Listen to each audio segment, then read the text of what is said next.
Greetings, Commanders. This is Blade MD from Rubicon. Here we have Vox versus the Clan 2. Now, what I've really liked about watching this match is what it can teach you about beacon control.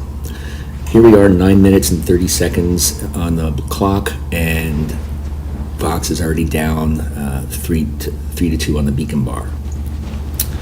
What I want you to watch, though, is how Vox manages the clock and doesn't make any meaningful pushes until about the 6-minute mark into the clock.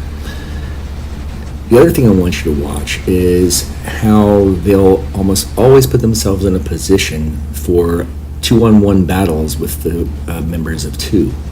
That's where 2 is making their mistake against Vox, is that they're not coordinating any kind of attack or push. I mean, really what they need to be doing is just defend. And they do put themselves in positions several times where their bots are getting pounded on 2-on-1 or even 3-on-1. Here's a good example right there. Dark Side just got nailed with a 2-on-1 from the Ajun and by Adrian and his leech. Adrian was able to finish off 2 bots with the help of his teammates. Once again, here's Dark Side in a 2-on-1. He's able to take out Adrian, but his bot took a lot of damage. And as you watch the number of kills going on here down at the bottom of the screen, you'll see that Vox is consistently maintaining at least a 2 versus 1 kill ratio. And that's just not going to be a successful strategy for a 10-minute game. Here we are, it's 2.5 minutes into the game. Vox is still down 3-2. That beacon hasn't flipped. You can still see the 3 vertical beams of light holding red. And once again, here we have one guy coming in from 2, putting himself in a position of a 2-on-1 or a 3-on-1. It's just not necessary. They had a 3-2 lead, and they didn't need to be throwing their bots away like this. Another thing you can watch is the positioning of the Vox players there. They had 4 guys across the line there maintaining points of defense. And now Adrian's able to make a push there because he has guys across the line there that he knows are going to defend the other beacons.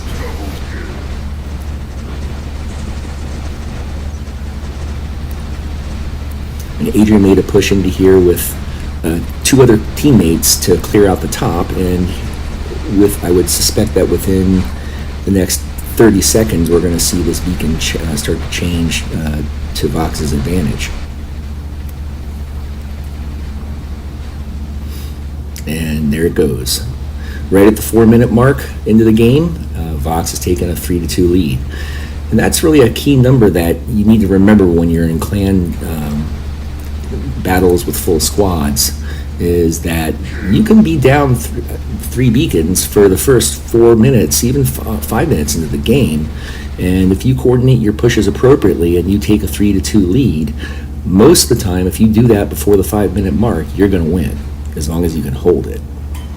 Now we can see here, it looks like Clan 2 has had enough losses that they're starting to lose players here and mech out. It looks like they're down 1 guy.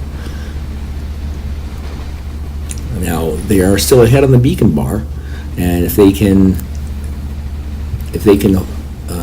make a rally and get back to 3-2 within the next minute and a half, they'll still have a very good chance of winning. But they have lost a lot of bots here so far. One thing about the moon map that is always very difficult is that it's the shortest map, and its point of contention is usually the center beacon. And if you don't coordinate your defenses with people defending your home and flank beacon, along with your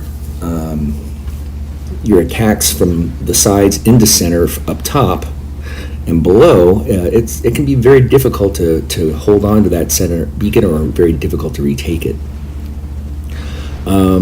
Now we can see that the Clan 2 is definitely starting to mech out. They're a 5 cap, and this game isn't going to be lasting much longer at this point. Vox is well known in the iOS world as having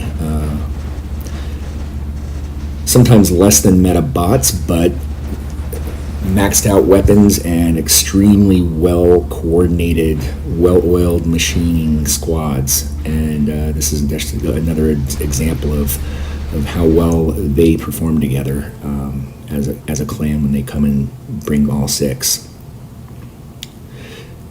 Good job to both clans. Looking forward to the next matches.